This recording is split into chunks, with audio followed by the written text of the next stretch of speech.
بسم الله الرحمن الرحيم الذين استجابوا لله والرسول من بعد ما أصابهم القرح للذين أحسنوا منهم واتقوا أجر عظيم صدق الله العظيم قال الله تعالى في شأن حبيبه إن الله وملائكته يصلون على النبي يا أيها الذين آمنوا صلوا عليه وسلموا تسليما اللهم صل على سيدنا محمد وعلى آله وصحبه أفضل صلواتك مع معلوماتك وبارك وسلم. محترم حاضرین، السلام علیکم ورحمۃ اللہ وبرکاتہ. سورہ آل عمران کی آیت نمبر 172 آپ حضرات نے سماعت کی ہے.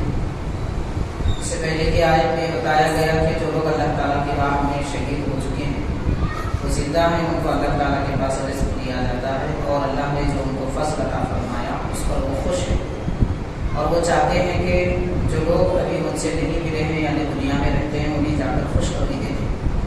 خوشخبری اس بات کی دیتے ہیں کہ انہیں کوئی غم نہیں ہے، کوئی رنجیدگی نہیں ہے اور اللہ تعالیٰ نے انہیں اپنا فضل، اپنی نعمتیں خوب عطا فرمائی. اس کے بعد اللہ تبارک و تعالیٰ ایمان والوں کا اجر بیکار نہیں کرتا، ضائع نہیں کرتا.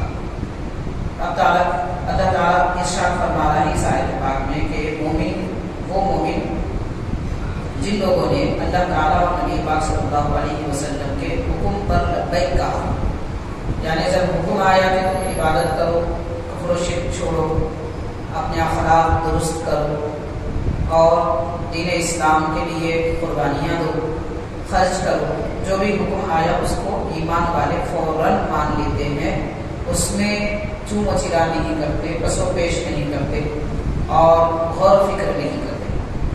اس کے باوجود کہ ان کو بہت سارے زخم بھی پہنچے، یعنی جنگ کے میادین میں، میدانوں میں ان کو دین کے دشمنوں کی طرف سے زخم ملے اور انہیں قربانیاں دینی پڑی، مال چھین دیا گیا، ان کو بے گھر کر دیا گیا. یہ ساری مصیبتوں کے باوجود وہ اللہ تعالیٰ کے دربار میں، رسول پاک صلی اللہ علیہ وسلم کے دربار میں لبیک کہتے ہیں. اور اللہ تعالیٰ فرمانے للذین احسنوا منہم، جو لوگ ان لوگوں میں سے بہت اچھا عمل کیے، نیک عمل کیے اور جو عمل ہے اسے بہت درست کیے. احسنو کا معنی یہ ہے کہ جو بھی عبادت کی جائے اس کو اچھے طریقے سے انجام دینا. تو ایسے لوگوں کے لیے جو نیک عمل بہتر طریقے سے انجام دیے اور اللہ تعالیٰ سے ڈرے، تقوی اختیار کرے، ان کے لیے بڑا اجر ہے. تو حاضرین، اللہ تبارک و تعالیٰ اجر یعنی بدلے کی بشارت عطا فرما رہا ہے ان لوگوں کے لیے جو اپنا کام اچھے طریقے سے انجام دیتے ہیں. دیکھیے کہ اس وقت ہم مسلمان کتنے سارے لوگ ہیں جو اپنے فرائض کو انجام دیتے ہیں، واجبات بھی انجام دیتے ہیں، مگر احسان اس میں نہیں پایا جاتا. احسان کا معنی ہوتا ہے جو کام کی ذمہ داری اسے اچھے طریقے سے کیا جائے. مثال کے طور پر ہم نماز پڑھتے ہیں، لیکن نماز میں ظاہر کے ساتھ باطن اور دل کو بھی نماز میں لگانے کی ضرورت ہے. تو ہمارا دل، ہماری روح نماز کے اندر نہیں ہوتی بلکہ وہ دیگر مقامات پہ ہوتی ہے.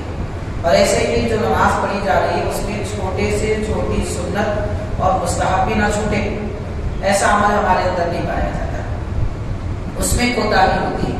تو یہ کوتاہی نہ کرنے والوں کے لیے اور پرہیزگاروں کے لیے بڑا اجر ہے. پرہیزگار سے مراد وہ لوگ جیسے کہ دنیا میں کوئی بیمار اپنی بیماری کو نقصان دینے والی غذاؤں سے پرہیز کرتا ہے، بچتا ہے، ایسے ہی عبادتوں کو نقصان دینے والی ان کے اعمال سے اور ایسی برائیوں سے بھی انسان کو بچنا چاہیے. تو پرہیزگاری ایک تو بدن کی ہوتی ہے اور ایک پرہیزگاری دین کی ہوتی ہے. اور دین کی پرہیزگاری کی بھی بہت ساری اقسام ہیں. ان میں سے سب سے اعلیٰ درجے کا جو تقویٰ ہوتا ہے، پرہیزگاری ہوتی ہے، وہ یہ ہے کہ جو کام جائز ہے اسے بھی چھوڑ دیا جائے. اس کو اعلیٰ درجے کی پرہیزگاری کہتے ہیں. ناجائز کام چھوڑنا ایک قسم کی پرہیزگاری ہے. کفر و شرک سے بچنا یہ بھی پرہیزگاری ہے. گناہوں سے بچنا یہ بھی پرہیزگاری ہے. مگر اس سے بڑی پرہیزگاری یہ ہے کہ جو کام جائز ہے اور وہ جائز کام ایسے ہیں کہ ہمارے اس سے اعلیٰ درجے کے کاموں میں ان کاموں کی وجہ سے خلل ہوتا ہے. مثال کے طور پر کہ حاضرین میں سمجھنے کے لیے ایک مثال دے رہا ہوں، باقی ماشاءاللہ سمجھدار لوگوں کے لیے ہزاروں باتیں اپنے سامنے آ جاتی ہیں کہ رات دیر گئے تک دعوتوں میں شرکت، دیر گئے تک دعوتوں میں شرکت، اس کا نتیجہ کیا نکلتا ہے؟ نتیجہ یہ نکلتا ہے کہ نماز فجر میں یا تو مسلمان اٹھتا ہی نہیں ہے، یا اٹھتا ہے تو اس کے اندر چستی نہیں ہوتی ہے۔ ظاہر ہے کہ نیند پوری نہیں ہوگی تو چستی نہیں ہوگی، سست ہو جائے گا، نماز میں دل نہیں لگے گا، بلکہ امام کی اقتداء میں نماز پڑھتے پڑھتے سو جائے گا۔ نماز کے بعد میں جو ذکر کرنا ہے وہ ذکر نہیں کر پائے گا، اگر جاگے، ورنہ جاگتے ہی نہیں ہے، سوتے رہتے۔ تو ایک وہ عمل رات میں جاگنا اور دیر تک کاموں میں مصروف رہنا، چاہے وہ کام ہو یا کوئی بھی دعوت ہو، جس میں بھی شرکت کرنے کی وجہ سے اگر نماز فجر میں خلل ہو رہا ہے، اٹھنے میں تاخیر ہو رہی ہے، جماعت چھوٹ رہی ہے یا نماز ہی چھوٹ جا رہی ہے، تو پھر وہ رات میں جاگنا جو جائز ہے اس کو بھی چھوڑنا ضروری ہے۔ اس کو تقویٰ کہتے ہیں۔ اور جو لوگ متقی ہوتے ہیں، پرہیزگار ہوتے ہیں، ایسوں کے لیے بڑے اجر کی بشارت دی گئی ہے۔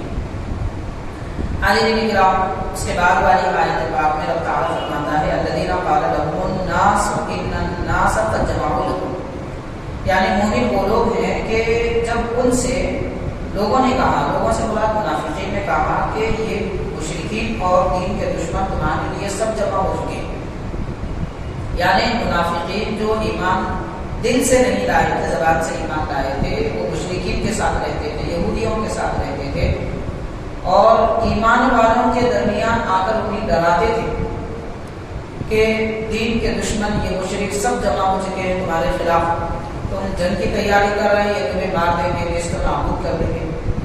تو اس طرح کی باتوں سے ڈرایا کرتے تھے۔ ایمان والوں کے سامنے جب یہ منافق ڈرانے کی باتیں کرتے تھے تو وہ کیا کرتے تھے؟ فخشوہم، لوگ کہتے تھے کہ تم ان سے ڈرو، فزادہم ایمانا، اللہ تعالیٰ ایمان والوں کے ایمان میں اور اضافہ فرما دیتا تھا، یعنی وہ ڈرتے نہیں تھے بلکہ ایمان پختہ ہوتا تھا۔ وقالوا، اور کیا کہتے تھے؟ حسبنا اللہ ونعم الوکیل، اللہ تعالیٰ ہمارے لیے کافی ہے، وہ بہترین کارساز ہے۔ حاضرین، یہ زبان سے کہنا ہی نہیں ہے، دل میں بھی ویسی کیفیت ہونی چاہیے کہ اللہ ہی ہمارے لیے کافی ہے۔ کوئی بھی آدمی اللہ ہی ہمارے لیے کافی کب بول سکتا ہے؟ کچھ دیر کے لیے میں بطور مثال عرض کروں گا، کوئی آدمی مریض ہو جائے، سیریس ہو، ڈاکٹر اس کے بارے میں یہ کہہ دے کہ ہم ہاتھ اٹھا لیتے ہیں، ہم کچھ نہیں کر سکتے، تو اس وقت آدمی کیا کرتا ہے؟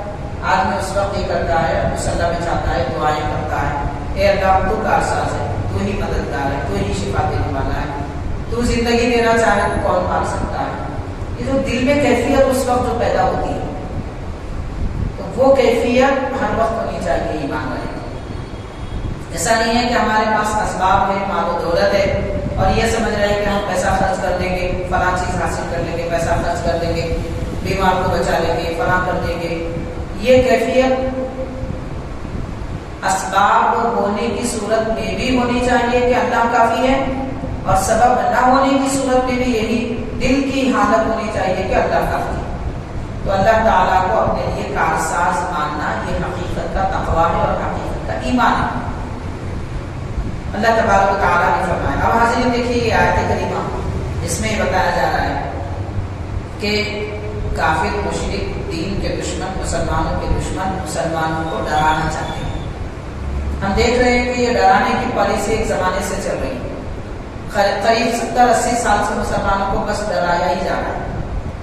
ہر 5 سال میں ایک مرتبہ تو اتنا ڈرایا جاتا ہے کہ مسلمان ڈر کے جس سے اتفاق نہیں کرنا ہے اس پہ بھی کر لیتے ہیں۔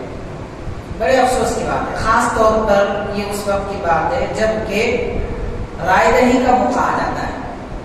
ہر قوم یہ چاہتی ہے کہ مسلمانوں کو ڈرائے، ڈرا کے ان سے ووٹ وصول کرنا چاہتے ہیں، اور ان ووٹوں کے ذریعے وہ اپنی حکومت باقی رکھنا چاہتے ہیں۔ جیسے اب یہ جو مرحلہ آج کل چل رہا ہے یونیفارم سول کوڈ، حقیقت میں دیکھا جائے تو کوئی بڑا مسئلہ نہیں ہے، لیکن ڈر رہے ہیں صرف مسلمان۔ کیا اس قانون سے، یونیفارم سول کوڈ کے اس قانون سے، یکساں سول کوڈ جسے کہتے ہیں، کیا صرف مسلمانوں کو نقصان ہے؟ ہندوستان کی دوسری قوموں کو نقصان نہیں ہے؟ ہم سے بڑا نقصان تو ان کے لیے، لیکن ہم کیوں ڈر رہے ہیں اور ہم کو کیوں ڈرایا جا رہا ہے؟ سب کو معلوم ہے کہ کوئی قوم بیوقوف نہیں بنتی، بیوقوف بننے والی ایک ہی قوم ہے، وہ مسلم قوم۔ بس ان کو ڈراؤ اور ڈرا کے اپنے لیے کوئی راستہ بنا۔ ڈرانے کے بہت سارے پالیسی، وہ پالیسیز کے ذریعے وہ کامیاب ہو جاتے ہیں اور مسلمان تختہ مشق بن جاتے ہیں۔ یعنی ایک کارپینٹر تختے کو چھل کے جیسا کہ صاف کر دیتا ہے، اسے مسلمانوں کو لوگ چھل کے صاف کر رہے ہیں، اپنا فائدہ اٹھا لے رہے ہیں اور مسلمان چھلے جا رہے ہیں، ان پہ رندا کسا جا رہا ہے، یہ کیفیت ہو رہی ہے۔ لیکن افسوس کی بات ہے کہ سمجھ میں نہیں آ رہا ہے۔ قرآن مجید پڑھنا چاہیے۔ اس زمانے میں بھی منافقین یہودی یہ پالیسی اختیار کیے تھے کہ مسلمانوں کو ڈرایا جائے، مسلمان کسی صورت میں نہ ڈرے۔ مان لیجیے تھوڑی دیر کے لیے، مان لیجیے ایسا کوئی قانون آ جائے کہ تھوڑی دیر کے لیے ایسا کوئی قانون آ جائے کہ سرے عام مسلمانوں کے خلاف قانون ہو جائے، تم نہ نماز پڑھو گے، نہ زکات دو گے، نہ قربانی دو گے، نہ فلاں کرو گے، نہ یہ کرو گے، کوئی مسئلہ نہیں ہے، کیا فرق پڑے گا؟ ان کے کہنے سے کہ ہم نماز نہیں پڑھیں گے۔ بھائی نماز پڑھنے کے لیے مسجد یقیناً اللہ تعالیٰ کی عبادت کا، اللہ کا گھر ہے، عبادت کی جگہ ہے، لیکن جب زبردستی مسجد سے روکا جائے تو کیا ہم کو گھر میں بھی نماز پڑھنے سے روکا جائے گا؟ تنہا نماز پڑھنے سے بھی روکا جائے گا؟ تو ہمارا اختیار ہے۔ ایسے ہی اگر ہم کو یہ اس بات سے روکا جا رہا ہے کہ تم نکاح ایسا نہ کرو گے، طلاق ایسی نہ دو گے، فلاں کام ایسا نہ کرو گے، تمہارا عقیقہ نہیں کریں گے اور تم یہ کام نہیں کرو گے، کون ہم کو روک سکتا ہے؟ ہم آپس میں مل جل کے کر لیں تو کیا فرق پڑے گا؟ مسئلہ اس وقت پیدا ہوتا ہے جب آپ جو کچھ بھی کر رہے ہیں اس کو بطور رجسٹری یا پھر بطور کاغذی خانہ پوری حکومت تک پہنچائیں تو مسائل ہوتے ہیں۔ تو اس میں ڈرنے کی کیا بات ہے؟ کوئی بھی قانون کیوں نہ آ جائے، مسلمان کو کلمہ پڑھنے سے کوئی نہیں روک سکتا۔ حد ہو گئی آخری، اللہ تعالیٰ نے یہاں تک بھی اجازت دی ہے، اگر کوئی کسی کے گلے پہ چھری رکھ دے اور کہے کہ تم کہو اللہ نہیں ہے، اسلام اجازت دیتا ہے اگر تم کو کہنا چاہتے ہیں، زبان سے کہنا چاہتے ہیں تو کہہ دو، مگر دل میں ایمان مضبوط رکھو۔ ویسی نوبت تو نہیں آئے، اس میں ڈرنے کی کیا بات ہے؟ ارے کیا ہو جائے گا مسلمانوں کے ساتھ، ایک سے ڈر کے دوسرے کے ساتھ ہو جائے گا۔ یاد رکھیے کوئی ہمارا نہیں ہے، ہمارا صرف ہمارا پروردگار۔ سب آپ کو اپنے کو یوز کرتے ہیں، ایسے استعمال کرتے ہیں جیسے لوگ فٹ بال کھیلنے والے بال استعمال کرتے ہیں، کرکٹ کھیلنے والے بیٹ استعمال کرتے ہیں، ایسے ہی مسلمانوں کو سب استعمال کر رہے ہیں۔ یہ سارا ماحول اگر بدلنا ہے، سب سے پہلے دل سے خوف نکال دینا ہے مخلوق کا اور اللہ کا خوف دل میں بٹھانا ہے۔ دوسرا، دنیا والوں کی پیروی نہیں کرنا ہے، رسول پاک رحمت للعالمین صلی اللہ علیہ وسلم کی پیروی کرنا ہے۔ یہ دو کام اگر ہم کرنے لگیں، اس کے ساتھ تیسری اہم بات اتحاد۔ اب بات اتحاد کی آتی ہے تو یہ بھی ایک بات میں آپ کے گوشے گزار کر دوں گا۔ اکثر بات اختلاف، انتشار، اتحاد کی جب بات آتی ہے تو فوراً لوگوں کی زبان پہ آتا ہے کہ بھئی دیکھو مسلمان کتنے فرقوں میں بٹ گئے، کوئی یہ کہتا ہے، کوئی وہ کہتا ہے۔ کیا اتحاد اور اتفاق اور اختلاف کی بات صرف فرقوں میں ہے؟ کہاں اختلاف نہیں ہے مجھے یہ بتائیں، اختلاف کہاں نہیں ہے آپ مجھے یہ بتائیں۔ ہماری گلی میں 2 کرانے کی دکانیں ہیں تو 2 کرانے کی دکان والوں 2 اونروں میں بھی اختلاف، ایک بولتا ہے اس کا مال غلط ہے، ایک کہتا ہے اس کا مال غلط ہے۔ اس کو شکایت ہوتی ہے کہ میری پہلے سے دکان تھی یہ کیوں کھولا؟ کیا یہ اختلاف نہیں ہے؟ کوئی ایک کاروبار کر رہا ہے دوسرا ویسے ہی کاروبار کرے تو اس سے حسد جلن ہو جاتی ہے۔ ایک ڈاکٹر اگر کوئی مریض دوا لے کر جائے کہ میں یہ فلاں ڈاکٹر کے پاس لیا تھا مگر یہ دوا کام نہیں کر رہی ہے، فوراً وہ ڈاکٹر کو اس ڈاکٹر کو برا کہے گا جہاں پہلے آپ نے علاج کرایا، اور بولے گا یہ میڈیسن لکھنے کی یہ دوائیں ایسی لکھی جاتی ہیں، سب سے پہلے دوسرے ڈاکٹر پہ حملہ کرتا ہے۔ اختلاف کہاں نہیں ہے جو آپ صرف علماء مولوی دین کے بارے میں کہہ رہے ہیں؟ ہر جگہ اختلاف ہے۔ تو اختلاف ختم کرنا ہے تو پہلے اپنے کاروبار کا اختلاف ختم کریں، رشتہ داری کا اختلاف ختم کریں۔ مذہبی اختلاف یہ تو بنیاد ہے، چلتا رہے گا، اس کو ختم کوئی بھی نہیں کر سکتا۔ اس لیے کہ نبی پاک صلی اللہ علیہ وسلم نے فرمایا میری امت کے 73 فرقے ہوں گے، اس میں سے ایک کامیاب ہوگا، کوئی ختم نہیں کر سکتا، قیامت تک چلتا رہے گا۔ ہاں اختلاف آپ ختم کرنا چاہتے ہیں تو اپنے تجارت کا اختلاف ختم کرو، رشتہ داریوں کا ختم کرو، آپسی رنجشوں کا اختلاف ختم کرو اور اپنے مطلب کے لیے لوگوں کو استعمال کر کے ایسے اختلافات ختم کرو، معاملہ صحیح ہو جائے گا۔ بہرحال ساری باتوں کا خلاصہ یہ ہے، قرآن مجید اگرچہ کہ نازل ہوا ہے 1443 سال پہلے نبی پاک صلی اللہ علیہ وسلم کے ذات پاک پر، لیکن آج یہ آیت گویا ہم کو یہ بتا رہی ہے کہ ایمان والوں کے ساتھ ہمیشہ ایسا ہی معاملہ کیا جاتا ہے کہ لوگ انہیں ڈراتے ہیں اور ڈرا کے اپنے محل بناتے ہیں، اس لیے ڈرنے کا خیال پہلے ذہن سے نکالتے ہیں۔ تو کیا کریں؟ حسبنا اللہ، یہ کہیں کہ اللہ تعالیٰ ہمارے لیے کافی ہے۔ فانقلبوا بنعمت من اللہ وفضل، تو وہ لوگ ان کافروں اور منافقوں کے پاس سے اس حالت میں پلٹ گئے جن کو ڈرایا جا رہا تھا، اس حالت میں پلٹ گئے کہ وہ اللہ تعالیٰ کی طرف سے نعمت اور فضل لے کر آئے۔ لم یمسسکم سوء، کوئی خرابی کوئی نقصان انہیں نہیں پہنچا۔ جب بندہ حسبنا اللہ کہتا ہے، اللہ کافی ہے کہتا ہے اور اس پر یقین کرتا ہے تو پھر کوئی نقصان نہیں ہوتا۔ واتبعوا رضوان اللہ، ان لوگوں نے دراصل اللہ کی خوشنودی کی پیروی کی ہے، یعنی ایمان والے یہ چاہتے ہیں کہ اللہ راضی ہو جائے، بس یہ اہم بات ہے، اللہ تعالیٰ راضی ہونے کا یقین ہو جائے اور اس کے لیے کام کریں، چاہے کوئی بھی کام کرے تو حاضری، پھر اللہ تبارک و تعالیٰ ان کو برائیوں سے بچاتا ہے، اندیشوں سے بچاتا ہے۔ واللہ ذو فضل عظیم، اور اللہ تعالیٰ بڑے فضل والا ہے۔ انما ذلکم الشیطان یخوف اولیاءہ، یہ سب شیطانی کام ہیں کہ شیطان اللہ تعالیٰ کے پیاروں کو ڈراتا ہے۔ فلا تخافوہم، اللہ تعالیٰ فرماتا ہے ایمان والو ان لوگوں سے نہ ڈرو جو مخلوق ہیں، وخافونی، بلکہ مجھ سے ڈرو۔ خوف خداوندی یہ بڑی دولت ہے اور یہ ہر کسی کو نہیں ملتی۔ اب کیسے ہوتی ہے؟ مثالیں ہزاروں میں ایک بات عرض کروں گا۔ حضرت امام حسن بصری رحمۃ اللہ علیہ ارشاد فرماتے ہیں کہ میں رات کے آخری حصے میں کعبہ شریف کے طواف کے لیے گیا تو دیکھا کہ کعبے کی چھت کے اوپر سے ہچکچا کر رونے کی آوازیں آ رہی ہیں۔ میں نے کچھ دیر انتظار کیا، پھر دعائیں کی جا رہی ہیں، میں سمجھا کہ شاید کوئی بڑا گنہگار ہوگا جو اتنی دعائیں کر رہا ہے۔ کچھ دیر کے بعد میں جب وہ شخصیت نیچے اتر آئی تو میں نے دیکھا کہ وہ حضرت امام حسین رضی اللہ تعالیٰ ہے۔ مجھے تعجب ہوا، امام حسین اور اس طرح رو رہے اور ایسی توبہ کر رہے اور ایسی استغفار کر رہے، تو آپ نے امام حسن بصری نے کہا کہ آپ امام حسین ہیں، کیا حضور اکرم صلی اللہ علیہ وسلم کی شفاعت آپ کے لیے کافی نہیں ہے؟ کیا آپ کے والد حضرت علی رضی اللہ عنہ نہیں ہے کہ جن کی شفاعت سے جنت میں لوگ جائیں گے؟ کیا آپ کی والدہ ماجدہ جنتی عورتوں کے سردار نہیں ہے؟ پھر آپ اتنے غمزدہ کیوں ہیں، اتنا خوف کیوں کر رہے ہیں؟ آخرت کا خوف تھا، اللہ تعالیٰ کا خوف تھا، خشیت دل میں تھی، دعائیں مانگ رہے تھے کہ مولا مجھے معاف کرنا، مجھے اس قابل بنا کہ میں قیامت کے دن تیرے دربار میں حاضر ہو سکوں۔ تو حضرت سیدنا امام حسین رضی اللہ تعالیٰ فرماتے ہیں بات دراصل یہی ہے اور یہی باتیں مجھے ستا رہی ہیں کہ میرے نانا سید الانبیاء ہیں، مجھے ڈر اس بات کا ہے کہ کل قیامت کے دن میں کیا منہ دکھاؤں گا ہمارے نانا۔ میرے والد اور والدہ مجھ سے پوچھیں گے کہ بیٹا تم نے دین کی حمایت کس طریقے سے کی اور امت مسلمہ کی حفاظت کس طریقے سے کی، تو میں کیا جواب دوں گا؟ اس لیے میں معافی طلب کر رہا ہوں۔ تو حاضرین پتہ چلا کہ اللہ تعالیٰ نے جو نعمتیں عطا فرمائی ہے سرکار عالم صلی اللہ علیہ وسلم کی نسبت کی نعمت، یہ نعمت اترانے تکبر کرنے کے لیے نہیں ہوتی بلکہ یہ نعمت شکر ادا کرنے کے لیے ہوتی۔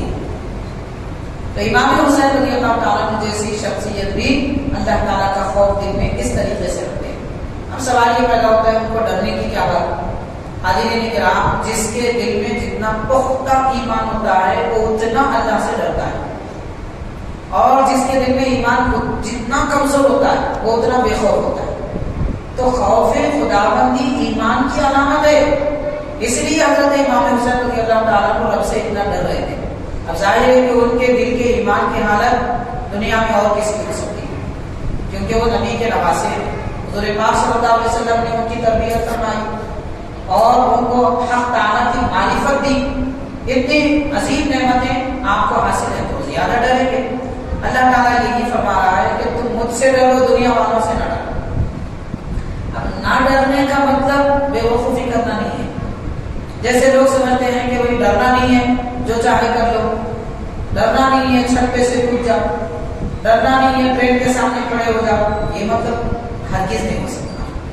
کسی سے نہیں ڈرنے کا معنی یہ ہے کہ اپنا دل صرف اللہ کے خوف سے بھرپور رکھو، کسی کے خوف کی ضرورت نہیں ہے۔ مثال کے طور پر حاضرین کرام کہ اب یہ جو ہم دیکھتے ہیں گرما کا موسم آتا ہے تو سارے لوگ اے سی کولر وغیرہ کا انتظام کرتے رہتے ہیں، کیوں؟ گرمی سے ڈر ہوتا ہے۔ لیکن آپ دیکھیں گے رمضان کے مہینہ اگر گرما میں آ جائے تو لوگ اب گرمی سے نہیں ڈرتے، روزے رکھ لیتے۔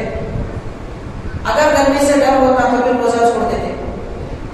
تو یہ ڈر کی جو کیفیت ہے اس کو سمجھنے کی ضرورت ہے۔ نہ ڈرنے کا مطلب کیا ہے؟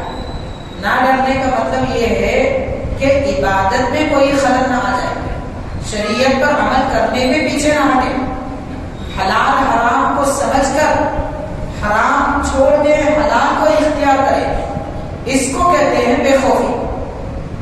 بے خوفی کا مطلب کسی سے بھڑ جانا اور لڑ جانا، اس کا معنی نہیں ہوتا بے خوفی۔ تو بہرحال خالق کائنات نے فرمایا کہ تم مجھ سے ڈرو ان کنتم مؤمنین، اگر تم مومن ہو۔ اور فرمایا ولا يحزنك الذين يسارعون في الكفر، جو لوگ کفر میں دوڑ رہے ہیں، کوشش کر رہے ہیں، اے مسلمان، اے مخاطب، تجھے ان کا چلنا، کوشش کرنا غم میں نہ ڈال دے۔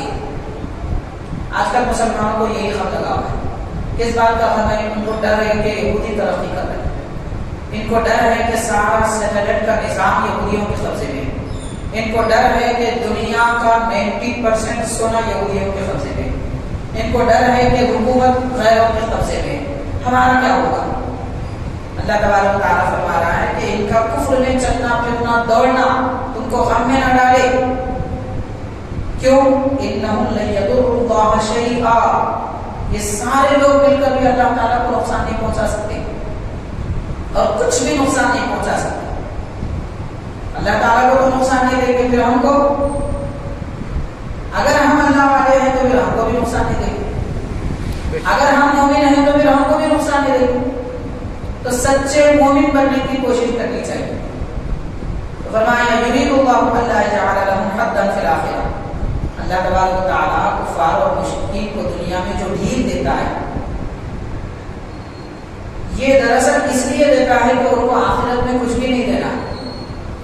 اس لیے اب دیکھیے جیسا کہ ایک حدیث پاک ہم پہلے ہم یہ دنیا کے حالات کو سمجھتے ہیں۔ دنیا میں جتنے دوسرے مذہب والے مالدار ہیں، بڑی زمینیں رکھتے ہیں اور خوشحال ہیں، کھاتے پیتے نظر آتے ہیں، بڑے بڑے کاروبار ہیں، بڑے بڑی ان کی کمپنیاں ہیں، اور مسلمان کیا ہے؟ مسلمان کچھ بھی نہیں، قلاش، کوشش کرتے ہیں مگر کچھ بھی ہاتھ نہیں آتا۔ یہ جو کیفیت ہے اس کو دیکھ کر مایوس نہیں ہو جانا چاہیے۔ مایوس اس لیے نہیں ہونا ہے کہ اللہ تبارک و تعالیٰ دنیا میں ایمان والوں کے لیے قید خانہ بنایا ہے۔ ایمان والوں کے لیے دنیا قید خانہ ہے اور کافروں کے لیے دنیا میں جنت ہے۔ حدیث شریف ہے نبی پاک صلی اللہ علیہ وسلم نے فرمایا آخرت میں ایمان والوں کے لیے جنت ہے اور مشرکین کافرین کے لیے دوزخ ہے، قید خانہ ہے۔ اب قید خانے کا مطلب یہ نہیں ہے کہ جو چند 1-2 سال پہلے چند لوگوں نے اعلان کر دیا تھا کہ سارے مسلمانوں کو ایک قید خانے میں ڈال دیا جائے گا وغیرہ وغیرہ، یہ بات نہیں ہے، یہ کوئی بھی نہیں کر سکتا، اس سے بھی ڈرنے کی ضرورت نہیں ہے، کوئی نہیں کر سکتا۔ یہ معنی نہیں ہے، معنی یہ ہے کہ مسلمانوں کو اس دنیا میں ہر طرح کی چیز کھانے پینے پہننے اوڑھنے جو دل چاہا کرنے کی اجازت نہیں ہے۔ جیسے جو من چاہا کوئی بھی کھا لے سکتا ہے مگر مسلمان پرہیز کرے گا، ہر بات ہر چیز نہیں پہنے گا، ہر کام نہیں کرے گا، رسول پاک صلی اللہ علیہ وسلم نے جو کرنے کا حکم دیا وہی کریں گے۔ اس معنی میں قید خانہ ہے۔ تو اس معنی میں قید خانہ ہے. تو یہ قید خانے کی طرح ہے. اللہ تعالیٰ نے کافروں کو ڈھیل دے دی ہے تاکہ ان کو آخرت میں کچھ بھی نہ ملے. ہاں اگر وہ ایمان لاتے ہیں تو پھر ان کے لیے بھی آخرت کی نعمت ہے. پھر اللہ تعالیٰ فرماتا ہے وَلَهُمْ عَذَابٌ عَلِيمٌ، اور ان کے لیے بڑا عذاب ہے. ایمان والوں کے لیے بڑا ثواب ہے، بڑا فضل ہے، بڑا اجر ہے. اس سے پہلے 2-3 آیتوں میں اللہ تعالیٰ نے وہی فرمایا. ارشاد فرماتا ہے ان الذين اشتروا الكفر بالايمان لن يضروا الله شيئا، جو لوگ ایمان بیچ کر کفر خرید لیے، ایمان بیچ کر کفر خرید لیے ہیں، وہ اللہ تعالیٰ کو کوئی ضرر نہیں پہنچا سکتے. ان کے لیے دردناک عذاب. ایمان بیچ کر کفر کیسے خریدتے ہیں؟ حاضرین کرام، اس وقت ہم دیکھ رہے ہیں بہت ساری مسلمان لڑکیاں اپنے باپ ماں وغیرہ سب کو چھوڑ کر غیروں کے ساتھ چلی جا رہی ہیں. ایمان چھوڑ دیے، کفر کو خرید لیا. کیا دیکھا؟ بس 10 منٹ 1 گھنٹے کی سہولت یا چند دن کا آرام، بس یہ دیکھ لیا. اپنے دل کی خواہش. خواہش ایک ایسی چیز ہے اس کا منہ کبھی بند نہیں ہوتا. کچھ بھی کر لیا جائے ختم نہیں ہوتا. دنیا میں بڑے بڑے مالدار ہیں، اتنے بڑے مالدار ہیں شاید کوئی بڑے شہر کو بھی خرید لے، لیکن ان کی خواہش ختم ہو رہی ہے. کتنا بڑا مالدار کیوں نہ ہو، کوئی مالدار یہ بول رہا ہے کہ بس ہے بھائی اب بزنس بس، میں آرام سے بیٹھ جاتا ہوں گھر میں. پوچھ لیجیے کسی سے، خواہش کبھی ختم نہیں ہوتی. تو یہ جو خواہش ختم نہیں ہوتی اس کو پر کیسے کر سکتا ہے؟ مطلب خواہش کا پیٹ کوئی نہیں بھر سکتا، خواہش کا منہ کوئی نہیں بھر سکتا. تو جس کا پیٹ نہیں بھر سکتا اس کو بھرنے کی کوشش کیوں کر رہا ہے؟ ضرورت پوری ہو سکتی ہے، اس لیے ضرورت پوری کرنی چاہیے. تو خواہشوں کے پیچھے پڑ کے ایمان فروخت کر دی، کفر کو خرید دیا. آج کل آپ لوگ دیکھ رہے ہوں گے ٹی وی چینلز میں چند اوباش قسم کے بے وقوف لوگ آئے ہوئے ہیں اور اپنے آپ کو کیا کہہ رہے ہیں؟ ایکس مسلم. مطلب میں مسلمان تھا تو تھا ہوگا، تیری قسمت میں ایمان نہیں ہے، جہنم لکھا ہوا ہے. لیکن اب وہ کیا کر رہے ہیں؟ اسلام پہ اعتراض کر رہے ہیں. ایسے ایسے اعتراض کے لوگ سننے کے بعد دل میں کانٹے شروع ہو جاتے ہیں. واقعہ ایسا آئے گا. جتنا اس وقت کے پڑھے لکھے لوگ بھی اسلام کو نہیں پڑھے، وہ لوگ اتنا پڑھ چکے ہیں. اور باضابطہ ان کے ٹریننگ سینٹر ہے حیدرآباد میں 10-15 میں جائیں گے آپ، جس میں لوگ ایسے لوگوں کو اسلام پر اعتراض کرنے کے لیے قرآن حدیث عربی ایسا پڑھاتے ہیں کہ اس وقت کے علماء بھی شاید ان کا مقابلہ نہ کر سکیں. ایسا پڑھاتے ہیں اور ایسے لوگوں کو تیار کرتے ہیں. اور یہ آپ کی بات نہیں ہے، 800 سال سے یہ کام چلتا آ رہا ہے. اسلامی تاریخ کی کتابوں میں لکھا ہوا ہے 800 سال سے یہ کام ہوتا آ رہا ہے. لیکن اتنی بات ضرور ہے کہ یہ لوگ جو بھی اعتراض کرتے ہیں اس کا جواب ہمارے بزرگوں نے دے دیا ہے، لکھ دیا ہے. اب ہم کو معلوم نہیں، ہم پڑھتے نہیں، کیونکہ بھی کمائی سے فرصت کہاں ہے جو پڑھے. اور ہمارے کو ایمان بچانے کی فکر نہیں ہے، جیب بچانے کی فکر ہے. ایمان بڑھانے کی فکر نہیں ہے، بینک بیلنس بڑھانے کی فکر ہے. اس وجہ سے ہم کو دین کی باتیں نہیں معلوم. اس قسم کے لوگ آ جاتے ہیں اور لوگوں کو بہکا دیتے ہیں. اور یہ پڑھے لکھے لوگ آج کل کے نوجوان بچپن سے ان کو کیا سکھایا گیا؟ ماں باپ یہی بولتے بچوں کو شروع سے، بیٹا تم اچھا پڑھو لکھو، ڈاکٹر بنو، انجینئر بنو، خوب پیسے کماؤ، 4 منزلہ بلڈنگ بناؤ، 2 کار خریدو، ہمارے کو آرام سے. یہ تو سکھاتے ہیں ماں باپ. اور کیا بولتے؟ کچھ نہیں بولتے. کبھی ماں باپ یہ بولے کہ بیٹا اللہ کو راضی کرو، رسول کو راضی کرو، روزانہ 1 پارہ پڑھو، غریبوں کا حق دو، خیرات کرو، لوگوں کا بوجھ اٹھاؤ، راستے سے تکلیف دینے والی چیزوں کو ہٹاؤ. سکھائے کبھی اپنے بچوں کو؟ بچوں کو بس اتنا معلوم ہے کہ بھائی زندگی کا مطلب پڑھنا لکھنا، نوکری کرنا اور مال بڑھانا، یہ سب. جبکہ یہ کافی ان لوگوں کو اس طرح سکھا رہے ہیں اسلام پر اعتراض کرنا. تو رب تبارک و تعالیٰ نے اس زمانے میں فرما دیا، جن لوگوں نے کفر خرید لیا اور ایمان کو بیچ دیا، کچھ بھی نقصان نہیں دے سکتے، ان کے لیے دردناک عذاب ہے. لیکن ان کے اعتراضات کا جواب دینا یہ ہم مسلمانوں کی ذمہ داری ہے. خاص طور پر وہ لوگ جو پڑھے لکھے ہیں، علماء ہیں، ان کا کام ہوتا ہے کہ ان کے جواب دیں.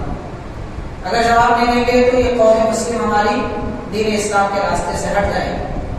کیونکہ شک جو ہوتا ہے عربی میں شک کس کو کہتے ہیں؟ کبھی پاؤں کو کاٹا چکا ہو تو دیکھیے، چھوڑ دیجئے، اس کے بعد جو نکالنے کے لیے کوشش کرتے ہیں تو اس وقت جو کاٹا کھٹکتا ہے کتنا درد ہوتا ہے.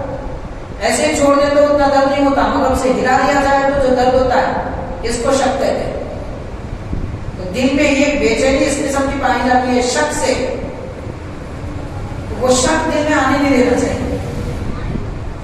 یہ لوگ کوشش کر رہے ہیں ایمان بیچ کی اور کہہ رہے ہیں کہ ہم پہلے مسلمان تھے تو تھے وہ بھی، اب کیا کرنا ہے. پہلی بات تو یہ ہے کہ عامت المسلمین کو اس قسم کی باتیں سننی نہیں چاہیے. اگر سن لیے ہیں علماء کی طرف رجوع کریں. یہ سوال ہے، یہ اعتراض ہے، اس کا کیا جواب ہے؟ ایسے بہت سارے جوابات ماشاءاللہ علماء جاننے پڑھنے والے لکھنے والے موجود ہیں.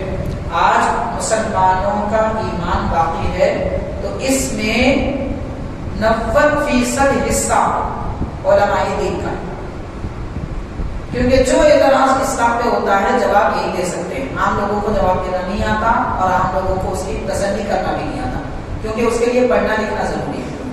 تو دین کے فیلڈ کے جو لوگ ہیں وہ علماء ہیں، اس لیے ان کی طرف رجوع کرنا چاہیے. لیکن اللہ تعالیٰ تسلی دے رہا ہے ایمان والوں کو. جواب آپ کو معلوم بھی نہیں ہے تو اتنا تو سمجھ لو وہ اللہ تعالیٰ کو نقصان نہیں دے سکتے، مطلب دین اسلام کو مٹا نہیں سکتے. اسلام تو بلند ہوتا ہی رہے گا. وَلَا يَحْسَبَنَّ الَّذِينَ كَفَرُوا أَنَّمَا نُمْلِي لَهُمْ خَيْرٌ لِأَنفُسِهِمْ. کافر یہ نہ سمجھیں کہ ہم ان کو ڈھیل دے رہے ہیں تو یہ ڈھیل دینا ان کے لیے اچھا ہے، بہتر ہے. ایسا ہرگز نہیں ہوگا. إِنَّمَا نُمْلِي لَهُمْ لِيَزْدَادُوا إِثْمًا. ہم ان کو ڈھیل اس لیے دے رہے ہیں تاکہ اور گناہ کریں. جیسے مچھلی پکڑنے والا اپنے جال کو ڈھیل دیتا ہے، کھینچتا نہیں. جب اسے یقین ہو جاتا ہے کہ اس میں اچھی خاصی مچھلی آ چکی ہے تو اب کھینچتا ہے. تو یہ ڈھیل دینا یہ معنی نہیں رکھتا کہ وہ جال اپنے ہاتھ سے چلا جائے گا یا مچھلی کے لیے بہتر ہے، اس کے لیے بہتر نہیں ہے. ڈھیل دینا اور مچھلیاں اس میں داخل ہونے کے لیے ہوتا ہے.